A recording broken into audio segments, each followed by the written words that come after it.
Assalamualaikum warahmatullahi wabarakatuh. Bismillahirrahmanirrahim. Ila hadratin Nabil Mustafa Sayyidina wa Maulana Muhammadin sallallahu alaihi wasallam wa ila hadrati alihi wa azwajihi wa dhurriyyatihi wa libaitihi wa khususan ila hadrati arwahi jamil awliya wal ulama wal masyayikh wa sholihin khususan ila hadrati ruhi sayyidi syekh Abdul Qadir Al-Jilani radhiyallahu anhu wa syekh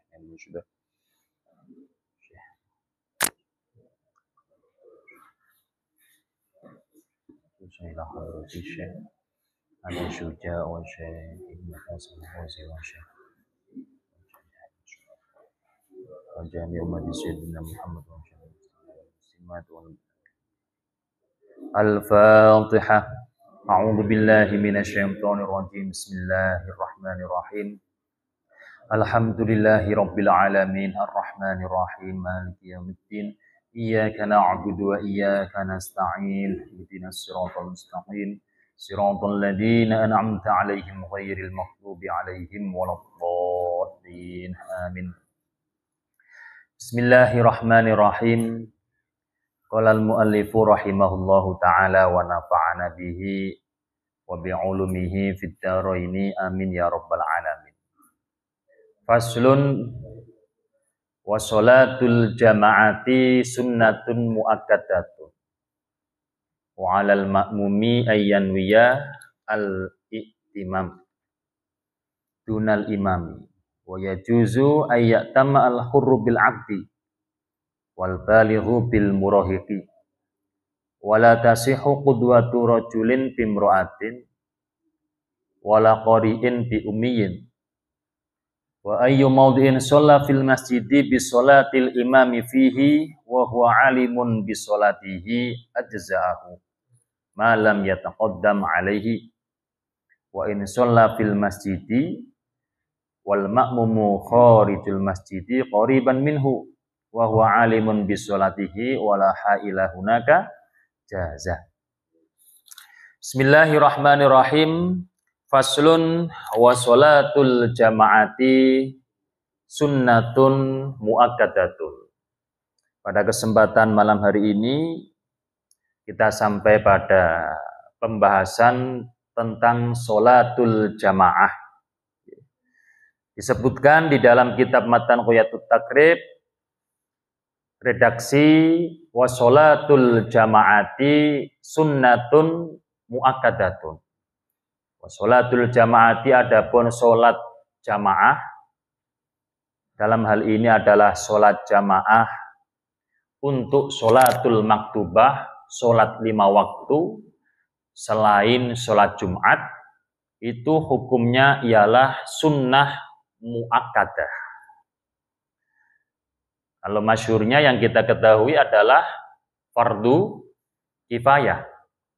Memang ada perbedaan pendapat di antara ulama menyikapi dari hadis-hadisnya Rasulullah Shallallahu Alaihi Wasallam. Beliau para ulama ahli ijtihad yang mempunyai keilmuan, kualitas untuk menggali hukum-hukumnya Allah yang telah disampaikan oleh Rasulullah Shallallahu Alaihi Wasallam, menyelidiki, mengamati dari Al-Quran, memahami dari hadis-hadisnya baginda Nabi Muhammad Sallallahu Alaihi Wasallam. Kadang ada praktek ayat Al-Quran yang bentukannya perintah. Nah, perintah ini ada kalanya sampai wajib, ada kalanya sunnah, ada kalanya sekedar mubah. Ada yang di situ prakteknya sabdo dadi, sabdo dadi, kunu kirodatan. Kunu itu kan juga perintah. Kirodatan, jadilah kamu menjadi kera. Apakah terus kemudian orangnya tiba-tiba menjadi kera karena sabdo dadi, karena kena kutukan langsung dari Allah Subhanahu wa Ta'ala. Makanya ini merupakan tugas yang luar biasa jelimet, luar biasa berat di mata orang awam.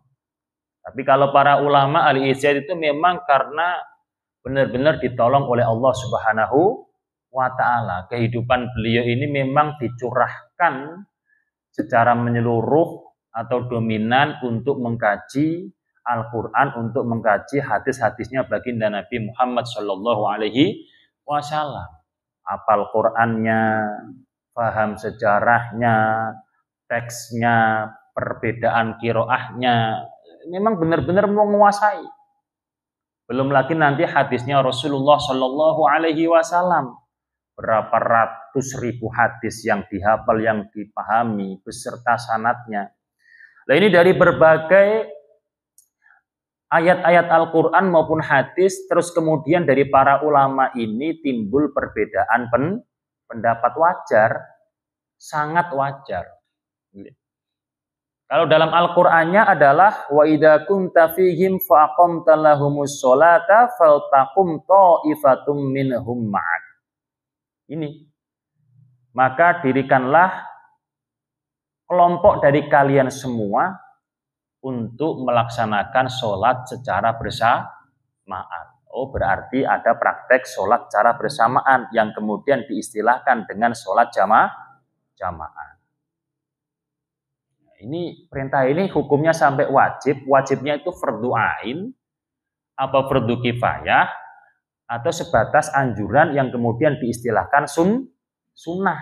Nah, sunnahnya ini sunnah muakkadah apa sunnah ghairu muakkadah. Nah, ini para ulama itu memang benar-benar mencurahkan waktunya, tenaganya, pikirnya, bahkan tidak sampai menikah. Seperti halnya banyak ulama yang di situ memang tidak sampai menikah, namanya ulama ul-uzab, ulama yang jomblo selawase. Nanti dinikahkan oleh Allah dengan bidadari di surga. Jadi memang istrinya itu kitab, istrinya itu ilmu. Nah, kalau kita kan belum sampai ke ranah situ, nggak punya istri ya kacau pikirannya, dilampiaskan kemana? Kalau beliau enggak, gitu. Jadi perintah itu modelnya banyak, makanya terus kemudian ada ilmu usul fikih. Maka kita, maksud saya itu menyampaikan seperti ini itu jangan mudah untuk terus kemudian kita istilahnya mengesampingkan, apalagi kemudian kita tidak menghiraukan, naudzubillah sampai kemudian mencemooh, gitu. Ulama-ulama terdahulu sekelas Imam An-Nawawi, Imam Ar-Rafi'i, apalagi Imam Asy-Syafi'i, Imam Malik, Imam Ahmad bin Hambal, Imam Abu Hanifah dan yang lainnya. Beliau-beliau ini luar biasa, jasanya itu luar biasa kepada umat ini. Karena dengan perantara beliau yang mencurahkan kehidupannya untuk menggali Al-Quran, menggali hadis, timbullah suatu hukum-hukum yang untuk langsung bisa disantap, diamalkan oleh umat baginda Nabi Muhammad Shallallahu Alaihi Wasallam. Makanya baginda Nabi sudah memberikan rambu-rambu. Al-ulama'u warasatul anbiya'i. Para ulama, para orang-orang yang berilmu dengan kapasitas keilmuannya adalah para pewarisnya para nabi. Coba kalau kita terus kemudian langsung dihadapkan pada hadisnya Nabi. Hadis yang menerangkan sholat jamaah. Masyhur hadisnya yaitu sholatul jamaati afdalu min sholatil fardhi bi sab'in wa ishrina darajah. Dan riwayat yang lain bi khamsin wa ishrina darajah. Sholat jamaah itu lebih utama daripada sholat sendirian dengan selisih kali lipat 27 derajat. Ada riwayat yang mengatakan 25 derajat. Bahasanya afdol, lebih utama, berarti wajib enggak? Kalau bahasa afdolu berarti wajib enggak? Tidak wajib. Oh, berarti jamaah ini tidak wajib. Tidak wajibnya itu batasan sunnah muakkadah atau ghairu muakkadah. Mentok di situ kita enggak tahu. Karena kalau bahasa muakkadah itu berarti selalu dijalankan oleh Rasulullah Shallallahu Alaihi Wasallam. Nah, kita sejarahnya juga enggak tahu. Belum tahulah bahasanya mungkin seperti itu. Kemudian ada hadis lain yang menyebutkan tentang Sholat jamaah ma min salasatin fi qaryatin aw badwin la tuqamu fihi misolat illa stahwada alaihim syaitan fa alaikum bil jamaah. Ya, al-hadis. Tiada 3 orang dalam suatu desa, dalam suatu daerah kok sampai di situ tidak ditegakkan sholat secara berjamaah, kecuali di daerah tersebut pasti dikuasai oleh setan. Fa'alaikum bil jamaah. Bahasanya fa'alaikum bil jamaah. Maka laksanakanlah, lakukanlah, dirikanlah, mulazamahlah untuk melakukan sholat secara berjamaah. Satu kawasan sama sekali tidak ada jamaah, berarti dikuasai setan. Fa'alaikum bil jamaah. Ini kira-kira sekedar sunnah atau sampai wajib? Karena dikuasai setan, sementara kita diwajibkan untuk menghindari dari setan. Kita itu musuhnya setan. Innahu lakum aduwwum mubin. Sunnah apa sampai wajib? Wajib. Kalau secara pemahaman secara bebasnya, gitu. Secara bebasnya. Kemudian ada hadis lagi yang menyebutkan bahwa diterangkan beliau baginda Nabi Muhammad sallallahu alaihi wasallam bersabda, laqad hamamtu an amura bis sholati fatuqamu summa amuru rajulan fayusalli bin nasi summa antoliku ma'rijalin na'hum uzamun min hatab ila qaumin la yashaduna sholat wa uharriqu alaihim buyutahum binnar. Aku ingin memerintahkan sholat jamaah. Di situ ada salah satu dari kalian para sahabat mengimaminya. Pada waktu ditegakkan sholat berjamaah, aku bersama sahabat yang lain yang tentunya juga sudah jamaah keliling mencari, melihat-lihat apakah ada yang sampai tidak ikut jamaah padahal tidak ada udzur yang menghalangi. Sampai ketemu, kok di rumah enak-enakan, harriqu buyutahum, aku bakar rumahnya. Sunnah apa wajib? Malah tambah ngeri ini, langsung Rasulullah turun tangan untuk membakar rumahnya. Loh.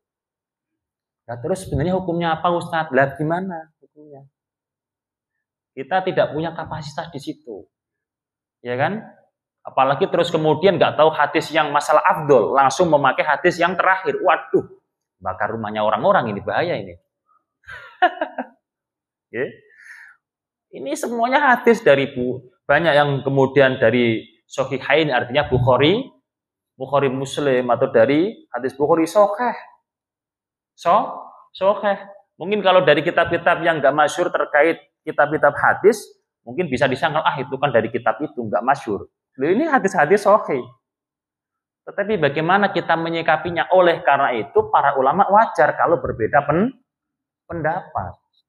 Makanya menurut di dalam kitab Buyatut Takrib ini menyatakan bahwasanya hukumnya sunnah muakkadah.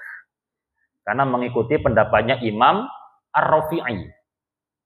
Menurut Imam Ar-Rafi'i, pendapat yang ashah indar Rafi'i adalah sunnah muakkadah. Berpegangan dengan hadis terkait dengan sholatul jamaati afdolu min sholatil fardhi bisab'in wa isrina darajah wa fi riwayah bi khamsin wa isrina darajah.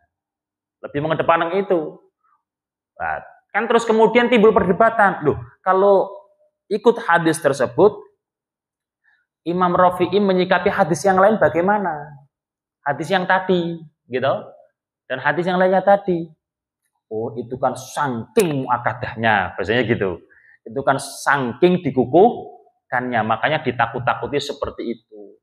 Ada sangkalannya, ada tahmilannya, ada pengarahannya. Apalagi yang sampai dibakar tadi, oh itu adalah pada waktu itu memang lagi musim-musimnya banyak orang yang munafik di dalam umat Islam. Lah tanda-tandanya orang munafik di situ yang benar-benar mencolok. Munafik di situ tuh bukan munafik sekedar sifat-sifat munafik, tetapi mendohirkan atau menampilkan keislaman dalamnya itu kufur. Itu benar-benar munafik sejati itu. Tapi jangan sampai kita seperti itu. Makanya tanda-tandanya itu tidak mungkin berangkat untuk sholat berjamaah. Itu untuk orang-orang munafik yang sebenar-benarnya munafik. Makanya sampai Rasulullah itu mempunyai keinginan untuk apa bahasanya menyisir patroli, gitu. Nah itu katanya Imam Rafi'i seperti itu. Lah kalau menurut Imam An-Nawawi tidak hanya sekedar sunnah muakkadah, melainkan hukumnya fardu kifayah. Kalau fardu kifayah berarti jikalau dalam satu kawasan, satu daerah, kok tidak ada syiar sholat jamaah, semuanya dosa. Semuanya dosa. Makanya kalau ada jamaah berarti ada pahlawannya bagi yang tidak jamaah. Makanya di sini daerah sini tadi, kawasan sini tadi kan jamaah alhamdulillah 3 soft, luar biasa banyak. Dibantu para malaikat, para jin-jin, para wali-walinya Allah yang nggak nampak. Tapi banyakkah yang tidak jamaah di sini? Lebih banyak pahlawan kita. Makanya diterangkan sebagian ulama menerangkan fardu kifayah itu lebih utama daripada fardu ain. Ada yang menerangkan seperti itu. Kalau fardu ain kan kewajiban personal. Kewajiban masing-masing. Kalau tidak dijalankan, maka ya terkena dia sendiri. Kalau dijalankan, ya dapat dia sendiri. Kalau fardu kifayah ada sisi kepahlawanan. Menyelamatkan orang lain dari tertimpa dosa. Makanya ada sebagian ulama, jikalau kita menjalankan suatu ibadah yang hukumnya adalah fardu kifayah, maka itu lebih utama daripada fardu ain. Ada yang menerangkan seperti itu. Karena pakai hadis yang tadi, pakai hadis yang menerangkan terkait jikalau dalam suatu kawasan padahal ada orang 2 atau 3 aja kok tidak berjamaah, maka dikuasai oleh setan. Dan pendapat yang ketiga mengatakan sampai fardu ain. Kalau tadi fardu kifayah kan berarti yang enggak jamaah tidak mendapatkan dosa karena sudah ada yang jamaah. Pendapat yang ketiga ini lebih keras lagi. Fardu ain, kewajibannya itu personal, kewajibannya itu masing-masing. Berarti kalau sampai pada sholat maktubahnya dia tidak berjamaah, maka mendapatkan dosa. Makanya hadis yang terakhir yang Rasulullah itu mengancam untuk jikalau tidak jamaah maka akan dibakar rumahnya. Ini ya pendapat, tapi disangkal sih pendapat ini termasuk pendapat yang lemah. Dengan adanya apa itu sangkalan tadi, itu adalah dulunya itu prakteknya memang lagi gencar-gencarnya penyusup, yaitu orang-orang munafik. Itu pendapatnya Ibnu Munzir dan pendapatnya Ibnu Khuzaimah. Tapi ini yang terakhir yang menyatakan fardu ain adalah pendapat yang lemah. Ini tentunya para ulama itu sudah benar-benar mengkaji, mengumpulkan hadis-hadis, rawi-rawinya, sanad-sanadnya itu dengan luar biasa. Kita aja hadis satu aja, rawinya itu nggak hafal. Teksnya hafal, innamal a'malu bin niyat. Terusannya nggak hafal. Rawinya siapa nggak hafal, tapi sudah innamal a'malu binniyat, makanya ya nggak apa-apa. Artinya berarti kita harus menyadari jikalau ada pengarahan ulama-ulama yang memang sudah mempunyai kualitas, mempunyai standar untuk menggali hukum, ya kita itu berterima kasih, bukan terus kemudian menyangkal padahal kita tidak punya kualitas seperti para ulama. Gitu maksudnya saya seperti itu. Alhamdulillah, ada ulama yang mengatakan sunnah muakkadah punya dasarnya, ada yang mengatakan fardu kifayah punya dasarnya, ada yang mengatakan fardu ain punya dasarnya. Tapi yang fardu ain ini jangan memaksakan yang lain ikut fardu ain. Yang fardu kifayah juga di situ jangan terus kemudian merasa gimana-gimana kalau ada yang menyatakan fardu ain. Jadi tetap ada apa itu namanya rahmat di situ. bahwa ada perbedaan ulama yang diikuti tidak perlu kita perselisihkan secara mendalam. Yang salah adalah yang tidak mau sholat, yang tidak mau berjamaah, tapi sukanya berdebat lah, gitu maksudnya. Okay. Bismillahirrahmanirrahim. Diterangkan wa yudrikul ma'mum al jama'ata mal imami fi ghairil jum'ati malam yusalim at-taslimatal ula wa illam yaqut ma'ahu. Amal jama'atu fil jum'ati fa fardu ainin wala tahsulu bi aqalla min rak'atin. Kalau sholat jamaah selain hari Jumat bisa dinyatakan dia berjamaah dan mendapatkan pahalanya jamaah selama imam belum salam yang pertama, selama imam belum mengucapkan mim pada salam yang pertama, selama imam belum assalamualaikum di kumnya. Nah, ketika ada imam pada waktu itu dia sudah tasyahud terakhir atau tahiyat akhir, kita mengikuti Allahu Akbar, imam assalamualaikum. Itu berarti kita sudah mendapatkan fadilah jamaah. Tak perlu duduk karena sudah selesai. Jadi kita tidak diperbolehkan duduk jikalau pada waktu setelah takbir belum sampai menuju ke posisi duduk, imam sudah salam. Kita nggak boleh duduk karena jamaah sudah selesai. Oke, jangan dipahami terus kemudian harus duduk dulu baru berdiri. Kalau sudah salam dan kita masih posisi berdiri setelah takbiratul ihram, kita tidak perlu duduk, bahkan nggak boleh duduk. Duduk untuk apa? Wong imamnya sudah selesai tasyahud akhir. Pun demikian kita dianggap mendapatkan jamaah. Pahalanya berapa? Tetap 27 derajat. Atau sebagian pendapat 25 derajat, cuma bobotnya beda. Jelas beda dengan yang mengikuti jamaah sedari awal. Ibarat berkat sama dapat 27-nya, bungkusan atau bingkisan sama jumlahnya 27, tapi isinya beda. Oke? Isinya beda. Kalau kiai ustadz berangkat belakangan kan tetap berbobot. Ini urusannya nggak itu. Urusannya nggak itu. Oke? Kan gitu ustadz ya. Kalau ustadz kiai kan kalau berangkatnya belakangan tetap bobotnya banyak. Tapi nak jamaah nggak urusannya seperti itu. Yang belakangan tetap 27 bingkisannya, cuma bahasanya la fi qadriha, kadarnya ya tidak sama seperti halnya yang mengikuti sebelumnya, apalagi mengikuti sedari awal. Maka terus kemudian jangan punya mindset, alah nanti akhir-akhir juga dianggap jamaah. Sama aja, nggak bisa. Bahasanya tetap dalam kaidah al-ajru bi qadri ta'at. Kadar bobot pahala itu tergantung sejauh mana kadar usaha, kadar kepayahan. Harus mempunyai prinsip seperti pemahaman seperti itu.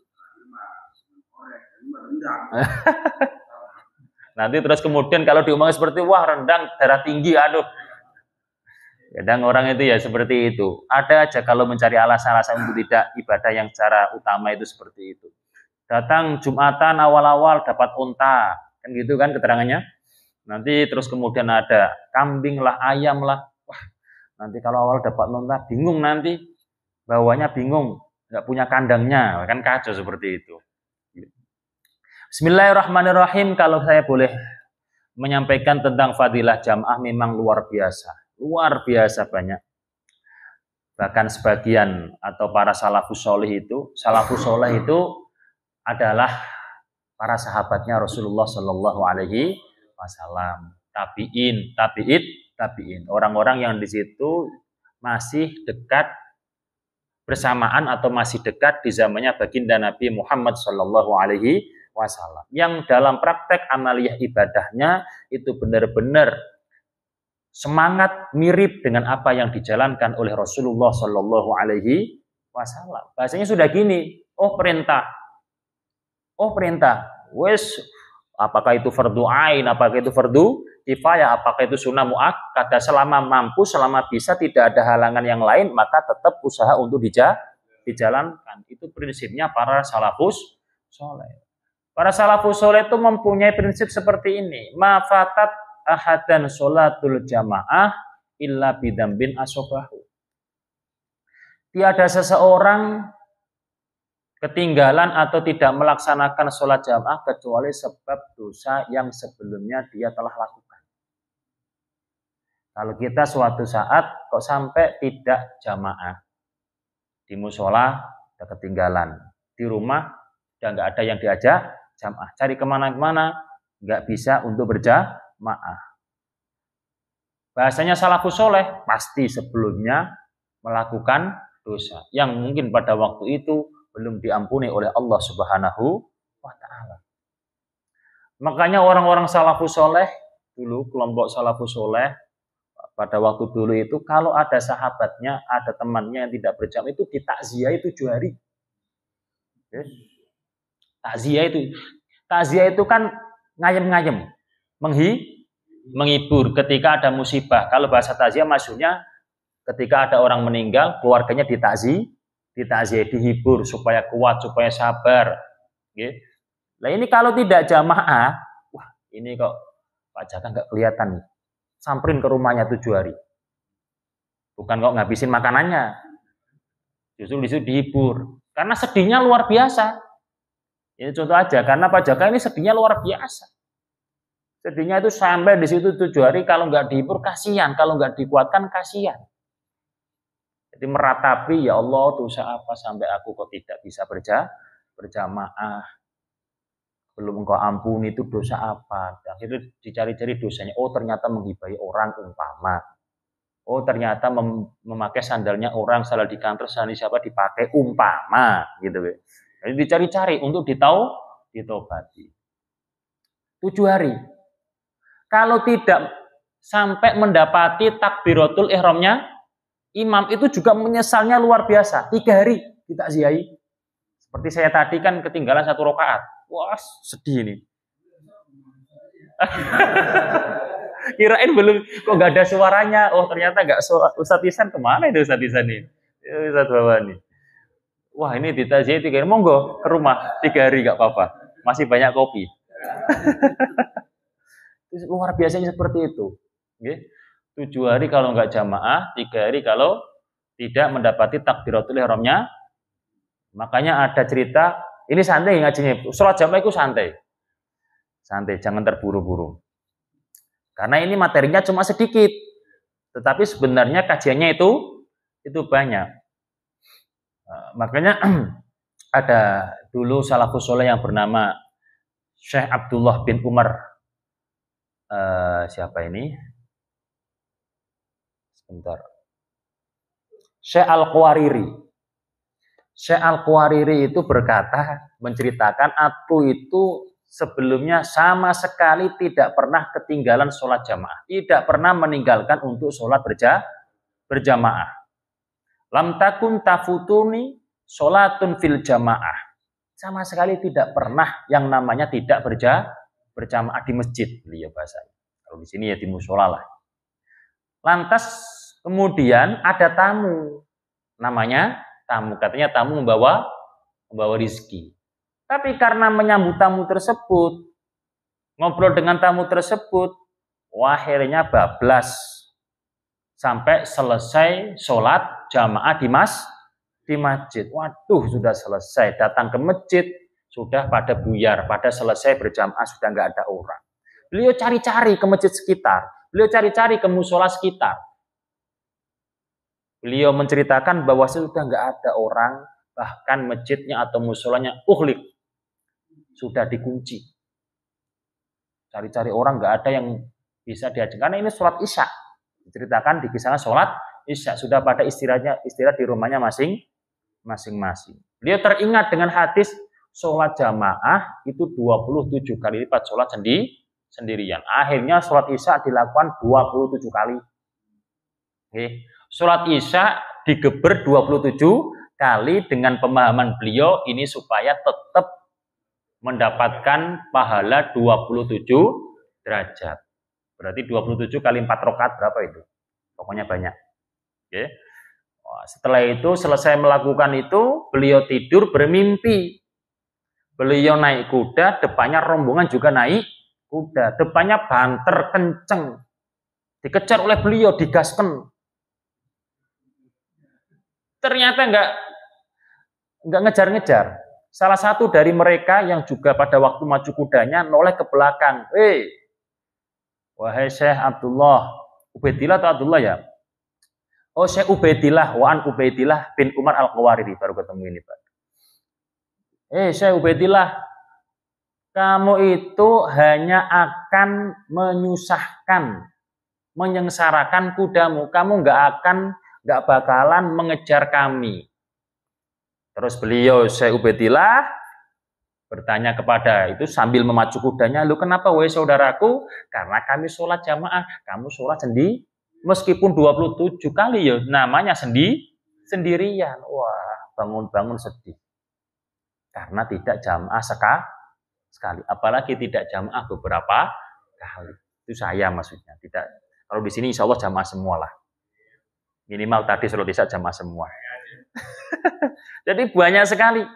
Banyak sekali ya. Karena fadilahnya jamaah, orang yang sholat jamaah selama sholatnya sah, itu diterangkan pasti diterima oleh Allah Subhanahu wa ta'ala. Sekalipun hatinya itu kemana-mana, pikirannya kemana-mana, selama sholat berjamaah, tenang aja. Meskipun ada anak kecil yang sudah tamyiz, mestinya kadang rame terganggu, itu pasti sholat kita, meskipun terganggu anak kecil, itu pasti diterima oleh Allah Subhanahu wa ta'ala. Karena diterangkan yang kurang akan dicukupi sama yang sempurna. Apabila banyak yang kurang, terus kemudian kurang jadi sempurna. Itulah salah satu fadilah jamaah. Karena apa? Karena Allah ingin menampilkan syiar agamanya. Salah satunya adalah sholat 5 waktu. Jadi gak gubris. Itu apakah di situ khusyuk 100%, khusyuk 50%, khusyuk 0,5%. Yang penting ada syiar sholat jamaah setiap harinya 5 kali. Makanya sampai kemudian ada gerakan-gerakan ketok-ketok, ayo jamaah, itu luar biasa. Door to door, luar biasa. Jangan tersinggung. Malah alhamdulillah itu yang membuat kita itu terselamatkan. Artinya apa? Menjadikan lama hari kiamat seperti itu. Karena masih ada yang semangat untuk mengajak-ngajak sholat berjamaah. Bismillahirrahmanirrahim. Kita lanjutkan. Wa 'alal ma'mumi ayanwi al-i'timam dunal imami. Wajib bagi seorang makmum untuk berniat menjadi makmum dalam keabsahan jamaah, bukanlah imam. Maksudnya seperti ini. Jamaah ini bisa sah selama makmumnya itu niat menjadi makmum. Andaikan imamnya tidak niat jadi imam, Muhammad tadi yang menjadi imam beliau Yai Bahwani tidak niat menjadi imam, tapi makmumnya niat menjadi makmum atau niat berjamaah, maka jamaahnya tetap sah. Cuma imam kalau tidak niat jadi imam, dia tidak mendapatkan pahala jamaah. Paham nggih? Tidak mendapatkan pahala jamaah. Jadi yang terpenting itu si makmum, jamaah itu bisa sah kalau para makmum niat menjadi makmuman umpama, atau jamaatan umpama, atau iktidaan bil imam umpama. Terserah bahasanya apa. Ngikuti imam lah, atau menjadi makmum lah, atau niat berjamaah juga diperbolehkan. Kalau di sini biasanya kalau menjadi makmum niatnya gimana? Makmuman. Nah, itu juga nggak masalah. Dan masyhurnya memang niat untuk menjadi makmum. Itu maksudnya seperti itu. Kecuali ada beberapa sholat yang prakteknya imam harus niat menjadi imam. Kalau sampai imam ini nggak niat, maka semuanya tidak sah. Ada 4. Yang pertama sholat Jumat. Bagi para imam Jumat, wajib bagi imam sholat Jumat harus niat menjadi imam. Jangan sampai selesai takbiratul ihram baru niat menjadi imam. Karena apa? Karena sholat Jumat harus atau fardhu ain berjamaah. Sholat Jumat boleh nggak sendirian? Nggak boleh. Nggak menjadi sholat Jumat, harus berjamaah. Makanya tadi kelewatan dikit, bahwasanya sholat Jumat bisa dikatakan sholat Jumat paling minim mendapati satu rakaat. Kalau tadi sholat Jumat kan minimal mendapatkan salam atau sebelum salam pertama dari imam di tahiyat akhir itu, terus kemudian sebelum salam, itu paling minimal. Kalau sholat Jumat minimal mendapatkan rakaat 1. Kalau kok sampai lebih itu baru mengikuti jamaah sholat Jumat, maka itu bahasnya sholat wala nawa, nawa wala sholat. Artinya apa? Artinya adalah dia nanti niatnya adalah sholat Jumat, tapi prakteknya sholat duhur. Sholat duhur tapi niatnya Jumat. Ini ibu-ibu mungkin nggak masyhur karena ibu-ibu nggak Jumatan rata-rata. Berat laki-laki aja. Jadi nawa wala sholat, sholat wala nawa. Kita niatnya bagaimana? Tetap niat Jumatan. Kalau kita ketinggalan, sudah lewat tinggal rakaat yang terakhir, imam sudah bangun dari rukuk yang kedua, berarti sudah iktidal di rakaat yang kedua, atau mungkin bahkan lebih, atau mungkin di sujud yang terakhir atau tasyahud yang terakhir, maka kita niatnya adalah niat sholat Jumat, tetapi tetap prakteknya 4 rakaat. 4 rakaat. Nah, itu namanya nawa wala sholat, sholat wala nawa. Yang pertama tadi imam, kalau jadi imam Jumat harus niat jadi imam. Yang kedua adalah mu'adah, sholat yang diulangi. Bukan qadha ini, tapi mu'adah itu sholat yang diulangi masih pada waktunya. Sholat yang pertama sah. Contohnya bagaimana? Contohnya ada orang sudah melaksanakan sholat jamaah. Atau mungkin sholat sendirian. Kemudian ada orang-orang celinguan mencari jamaah ini. Takut ini, waduh tadi sebelumnya ada dosa atau gimana ini kok nggak ada jamaah. Terus ditolong. Orang yang sudah sholat menolong. Ayo jamaah sama saya. Itu namanya sholat mu'adah. Dan diantara syaratnya sholat yang diulangi tersebut harus dilaksanakan secara berjamaah. Dan itu bagus, dan itu merupakan suatu kebiasaan di pesantren-pesantren tertentu atau di lembaga pendidikan Islam tertentu. Kalau ada temannya yang sampai di situ tidak berjamaah, maka bagus bagi orang yang sudah sholat untuk menolongnya, sekalipun sholat yang pertama sudah berjamaah. Ini nama sholat mu'adah. Yang menjadi imam, yang sudah sholat tadi umpama, dia harus niat jadi imam. Karena sholat mu'adah nggak sah jikalau dilakukan secara sendirian. Itu bagus, luar biasa. Bahasanya ta'awanu 'alal birri wat taqwa, menolong dalam kebaikan, menolong dalam ketakwaan. Wal mutaqaddimah fil mator, termasuk lagi ketika ada orang yang jamak takdim disebabkan hujan. Pada dasarnya jamak takdim pada umumnya itu kan nggak harus berjamaah. Tapi kalau jamak takdim sebab hujan, wajib dilakukan berjamaah. Praktiknya gimana jamak takdim sebab hujan? Ini musola. Rumahnya Pak Hari kan di sebelah sono. Kebetulan pada waktu kesini maghrib hujan. Boleh dijamak takdim. Artinya sekalian sholat Isya, daripada pulang nanti belum tentu mudah untuk kembali lagi sebab dalam kondisi hujan. Jadi itu diperbolehkan jamak takdim sekalian. Jadi sholat maghrib jamak takdim sekalian Isya, namanya jamak takdim bil mator. Jamak takdim disebabkan hujan. Kan bukan dalam kondisi safar, bukan dalam kondisi bepergian, tetapi sebab hujan. Lah ini harus dijalankan secara berjamaah. Karena apa? Bahasanya di situ adalah hikmahnya atau alasannya itu karena kalau nanti kedarung atau terlanjur pulang kok ternyata masih hujan terus, kasihan tidak kembali lagi untuk melaksanakan jamaah sebab terhalang-halangi hujan. Makanya ada istilah, ada syariat jamaah takdim bil mator. Kalau jadi imam, imamnya harus niat berjamaah. Dan yang keempat adalah al-mangdurah bil jamaah. Wal mangdurah itu jamaatan, sholat yang dinadari untuk dilaksanakan cara berjamaah.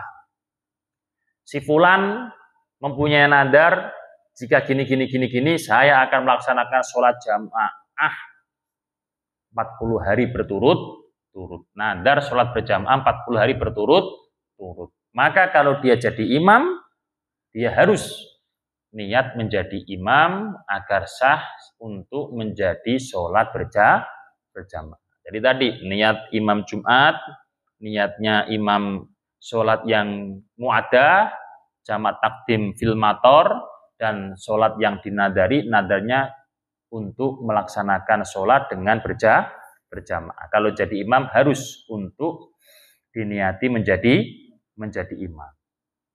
Wal makmumi ayanwi al-i'timam dunal imami. Selanjutnya wa yajuzu ayatam al-hurubil abdi wal balighu bil murahiki. Boleh atau sah-sah saja orang yang merdeka bermakmum terhadap budak. Kalau sekarang sudah nggak ada budak, sudah nggak ada praktek seperti ini berarti. Jadi orang yang merdeka itu boleh bermakmum terhadap orang yang menjadi budak, hamba sahaya. Wal balighu bil murahiki. Orang yang sudah balik juga sah, boleh-boleh saja bermakmum kepada anak kecil yang sudah tamyiz. Tamyiz itu berarti anaknya sudah bisa makan sendiri, minum sendiri, sudah bisa BAB sendiri atau kencing sendiri, dan juga sudah bisa benar dalam beristinja. Itu namanya berarti sudah tamyiz, 7 tahun dan sudah seperti itu, maka sah untuk menjadi imam. Tapi bahasa dalam kitabnya ini bahasanya adalah yajuzu. Yajuzu itu artinya boleh. Diterangkan kalau ada bahasa boleh, berarti sebaiknya tidak. Artinya yang lebih baik tetap yang menjadi imam adalah yang sudah balik. Tapi kalau adanya itu ya nggak masalah, maksudnya gitu. Oke. Bahasanya seperti hanya yajuzu mashul khofi, diperbolehkan mengusap muzah, diperbolehkan mengusap sepatu muzah. Nah, bahasanya yajuzu, tapi tetap lebih baiknya itu membasuh kaki. Nah, seperti ini, diperbolehkan orang yang balik bermakmum dengan orang yang sudah tamyiz, belum balik tapi sudah tamyiz, tapi tetap lebih baiknya yang menjadi imam adalah yang balik. Itu maksudnya. Wala tasyihu qudwatu rajulin bimra'atin, tidaklah sah bermakmumnya seorang laki-laki kepada perempuan. Itu jelas masyhur. Sealim-alimnya perempuan, sefasih-fasihnya perempuan, tidak sah orang laki-laki sebodoh-bodohnya untuk bermakmum kepada perempuan. Wala qori'in bi ummiyin, dan tidak sah bermakmumnya qori bi ummiyin dengan seorang ummi. Nah, ini harus dipahami, qori itu bagaimana maksudnya? Qori apakah yang hafal Quran tidak boleh bermakmum kepada yang tidak hafal Quran? Enggak. Di sini qori dimaksud adalah mayyusinul Fatihah, orang yang benar dalam membaca Al-Fatihah. Karena bacaan Quran di dalam sholat itu adalah surat Al-Fatihah. Orang yang benar dalam membaca Al-Fatihah, artinya apa? Dalam pembacaan Al-Fatihah tidak ada lahan jali. Lahan itu apa? Kekeliruan, jali itu yang terlalu. Terlalu maksudnya bagaimana? Kekeliruan yang menjadikan maknanya berubah atau menjadikan lafadznya tidak ada maknanya. Nah, tidak ada maknanya. Makanya ada istilah arot, ada istilah alfag, ada istilah tamtam, fa. Arot itu adalah orang yang mengidghamkan padahal tidak tempatnya idgham, memasukkan suatu huruf pada huruf yang lain padahal sebenarnya tidak idgham, kan menjadikan tidak ada maknanya atau berubah maknanya. Mustaqim dibaca muttaqim. Mustaqim yang aslinya artinya adalah jalan yang istiqomah. Terus kemudian dijadikan muttaqim. Terus jadi apa maknanya? Kan gitu. Nah, atau kemudian al-fah mengganti huruf digantikan dengan huruf yang lain. Alhamdu dibaca alhamdu. Hak, posisi hak, makhraj hak tergantikan menjadi makhrajnya ha. Bedanya kalau tetap di makhrajnya tapi keluarnya beda. Ada kan praktek di situ, tetap di makhrajnya tapi keluarnya beda. Orang Arab katanya rata-rata nggak bisa mengucapkan qaf seperti orang Indonesia. Qaf, tapi gaf. Makanya as-segaf. Tulisannya itu sebenarnya as-saqaf. Tulisannya as-saqaf, tapi karena qafnya itu tidak seperti apa yang diucapkan oleh kita orang Indonesia, qaf itu gaf, as-segaf. Makanya ada universitas Al-Aghaf, padahal sebenarnya Al-Ahqaf. Jadi qaf itu ketika keluarnya itu bukan ko, bukan suara ko, tetapi suara gaf. Makhrajnya tetap sama. 40 tetap sama. Lah ini yang nggak boleh itu ketika mau mengucapkan semisal apa itu namanya huruf tertentu itu dari pengeluaran tempat makhraj yang berbeda sehingga timbullah perbedaan makna atau menjadikan tidak mempunyai makna. Itu namanya umi. Nah, orang yang di situ dalam pembacaan Al-Fatihahnya itu sudah standar, nggak boleh bermakmum kepada orang yang bacaan Fatihahnya ada lahan jali, ada kekeliruan, kecacatan yang sampai merubah makna. Sampai merubah makna. Termasuk merubah makna apa enggak? Tidak panjang tapi dipanjangkan.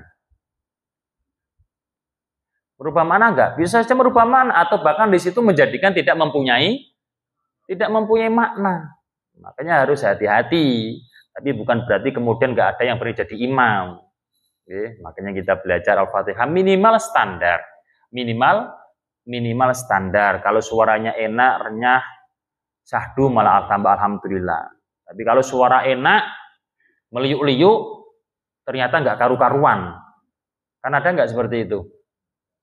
Mengedepankan lagu, mengedepankan lengkok-lengkok, tetapi enggak karu-karuan. Kalau orang awam, oh enak ya itu suaranya. Tapi orang yang di situ tahu ilmunya, itu apa itu gitu maksudnya. Jadi kita harus hati-hati. Karena sekarang itu zamannya orang itu pada menjadi pemberani. Tapi pemberani tidak pada kapasitasnya. Kita harus hati-hati. Bismillahirrahmanirrahim. Wa ayyu maudi'in sholla fil masjidi bi sholatil imami fihi wa huwa alimun bi sholatihi ajza'ahu ma lam yataqaddam alaihi. Dimanapun tempat di dalam masjid seorang makmum bermakmum kepada imam, makmum tersebut tahu gerakan-gerakan imam, baik melihat langsung atau dengan suara. Cukup praktek jamaahnya selama pada praktek itu tumitnya makmum tidak melebihi tumitnya imam. Masjid besar. Ini makmumnya ya mungkin praktekin ilmu ini. Ada orang jamaah di depan atau ada jamaah di depan, dia itu malah naik ke tingkat sampai lantai 5. Tapi masih dalam kawasan masjid, sah sholatnya. Sejauh apapun jaraknya, tidak harus dengan jarak 300 dirok, selama masih dalam wakafan masjid itu, ada orang sholat di depan, kemudian dia naik, kalau Masjid Istiqlal itu berapa lantai itu? 3? Masih cuma 3? Oh 3 nggih. Sampai naik sampai ke lantai belakang atas. Tapi tetap harus di belakangnya imam, nggak boleh kemudian naik yang imamnya di tengah, kemudian dia naik yang di samping ke depannya nggak boleh, tetap berada di belakangnya, posisinya imam itu sah. Dan tangganya dimanapun itu nggak masalah. Tangganya dimanapun itu tidak masalah. Karena masjid itu punya keistimewaan dalam hal itu. Punya keistimewaan dalam urusan masalah tangga ditaruh di depan, di belakang, dimanapun, selama itu masih dalam kawasan wakaf yang menjadi masjid, itu tidak masalah. Oke. Terus kemudian diterangkan Wa in shalla al-mas fil masjidi wal ma'mumu kharijul masjid qariban minhu wa huwa alimun bis sholati wala haila hunaka jaza. Jikalau imam sholat di dalam masjid, makmum di luar masjid, masih dekat dengan imamnya. Diartikan dekat ini tidak lebih dari 300 diro. 300 diro itu kalau dimeterkan sekitar 150 meter. Seorang makmum juga mengetahui gerakan imam, baik dengan melihat langsung atau dengan suara. Tidak ada penghalang. Maka sah jamaahnya. Umpama ini masjid, imamnya di sini, imamnya di depan sini, ini makmum itu di rumah situ, warung situ. Nah, kan tetap di belakang melihat. Ada nggak jarak antara pos belakang musola ini sampai situ 150 meter? Ada nggak? Nggak ada. Sah berarti jamaahnya. Jamaahnya sah. Ini bahasa fikih yang mengambil hukum paling minim. Ya, kalau masalah Abdul-Abdulnya juga Abdul lah.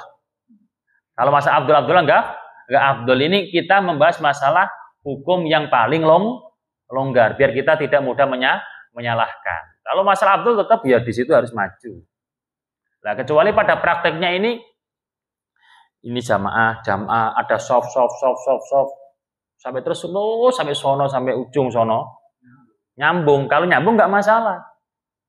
Kalau nyambung tidak masalah. Yang jadi masalah itu kalau tidak nyambung. Kalau tidak nyambung maka dengan depannya tidak boleh lebih dari 150 meter kira-kiranya atau 300 diro. Kalau nyambung meskipun sampai keranggan sono ya nggak masalah.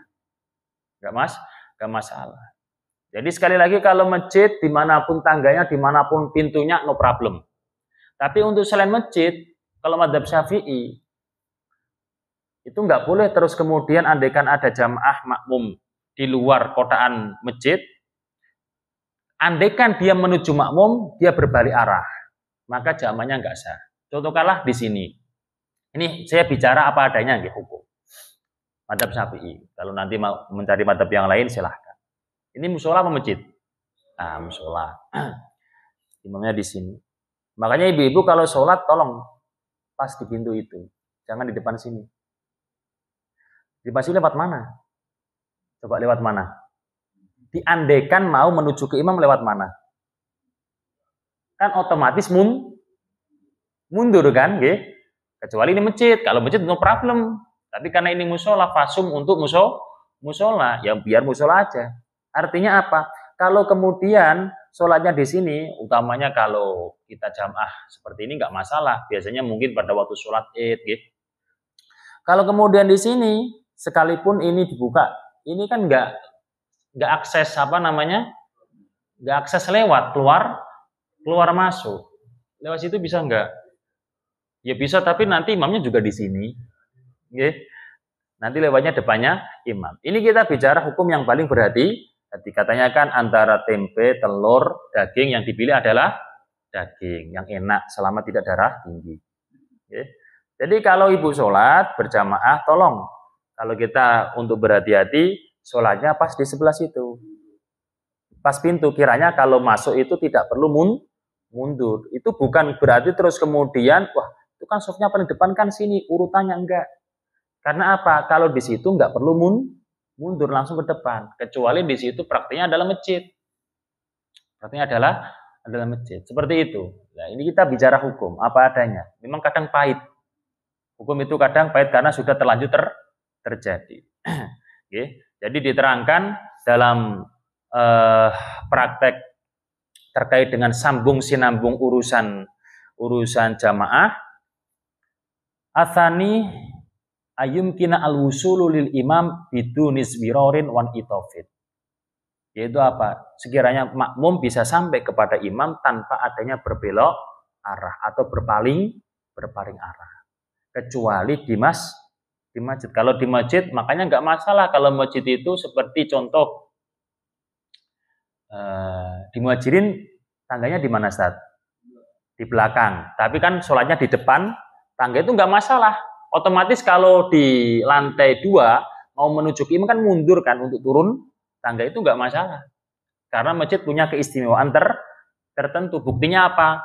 Bisa dibuat wakaf. Wakaf apa? Iktikaf. Terus kemudian orang haid, orang nifas nggak boleh menetap atau nggak boleh sembarangan di situ. Kan gitu. Oleh karena itu mempunyai keistimewaan tertentu. Tapi kalau musola adalah tempat.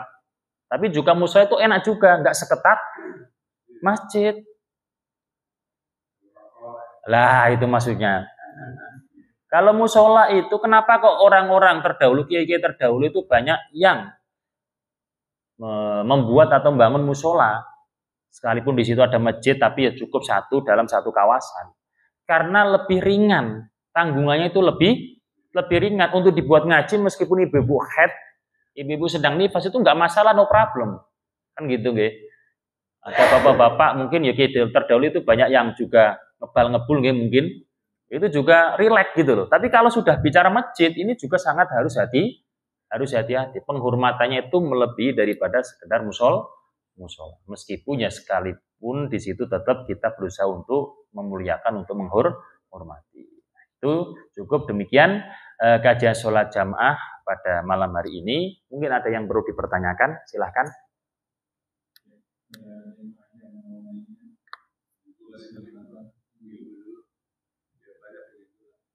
Ibu tanya enggak sholat jamaah bagi perempuan? Tadi kan belum disinggung.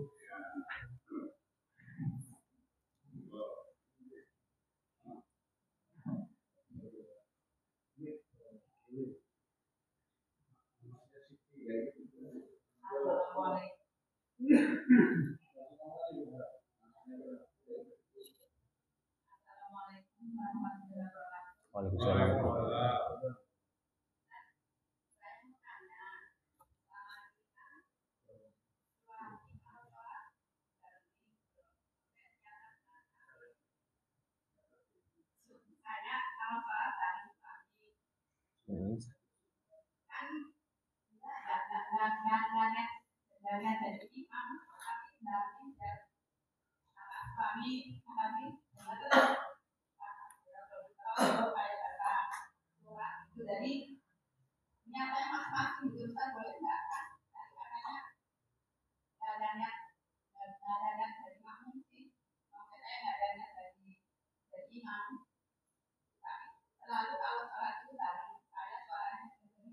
Oh iya.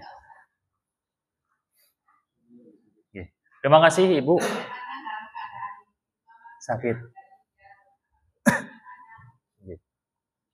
Terima kasih. Jadi ada yang namanya istilah talqin.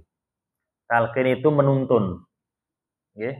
Talqin itu menuntun, jadi itu tidak sama dengan istilah jamaah. Contoh seperti halnya, jadi sholat sunnah ada yang disyariatkan berjamaah. Contohnya sholat tarawih, sholat istisqa, sholat gerhana, itu kan disyariatkan jamaah. Maka niatnya juga imam ya niat jadi imam, makmum juga niat jadi makmum. Tapi ada sholat sunnah yang di situ pada prakteknya tidak disunahkan berjamaah, tapi toh nyatanya prakteknya kayak berjamaah. Boleh enggak? Boleh-boleh saja berjamaah. Tapi tidak ada pahala jamaah. Contoh apa? Sholat tasbih. Sholat tasbih itu disunahkan atau disyariatkan berjamaah enggak? Enggak ada. Tapi praktiknya jamaah enggak? Boleh jamaah tapi enggak ada pahala jamaah. Pahalanya ta'awun. Ta'awun itu saling tolong menolong. Saling memberikan pemahaman praktek bagaimana caranya sholat tasbih. Itu pahalanya di situ, minhaitunya di situ, tapi enggak ada pahala jamaah. Tapi kemudian ada praktek ini niatnya sendiri-sendiri ya. Ada gitu enggak? Ada gitu enggak? Jadi yang di depan itu niatnya sendiri, yang di belakang juga niatnya sendiri. Itu jamaah enggak? Enggak jamaah, itu namanya talqin. Itu namanya menuntun.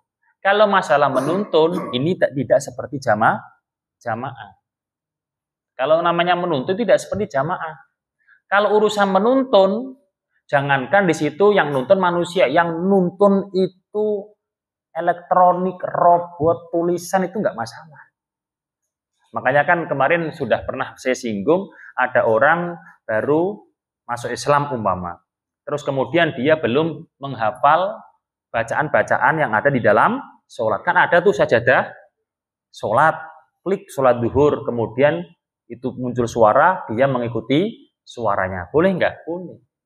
Jadi ketika pada praktek ibu dengan suami, kemudian suami mengikuti apa-apa ibu, itu bukan jamaah. Bukan kemudian ibu menjadi imam, tetapi ibu sebagai mulakin, ibu sebagai penuntun dan sah seperti itu. Dan mendapatkan pahala min haitsu ta'awanu 'alal birri wat taqwa, menolong dalam kebaikan, menolong dalam ketakwaan. Seperti itu ibu. Enggak masalah ibu. Kan niatnya enggak niat jadi imam kan? Kalau ibunya jadi imam ya malam jadi masalah. Karena enggak mungkin laki-laki bermakmum kepada perempuan. Ada pertanyaan lagi ibu? Cukup? Cukup ya? Terima kasih, alhamdulillah. Marilah kita tutup kajian pada malam hari ini dengan bacaan doa kafaratul majlis. Subhanakallahumma wa bihamdika asyhadu an la ilaha illa anta astaghfiruka wa atubu ilaik. Wallahul muwaffiq ila aqwamit thoriq. Assalamualaikum warahmatullahi wabarakatuh.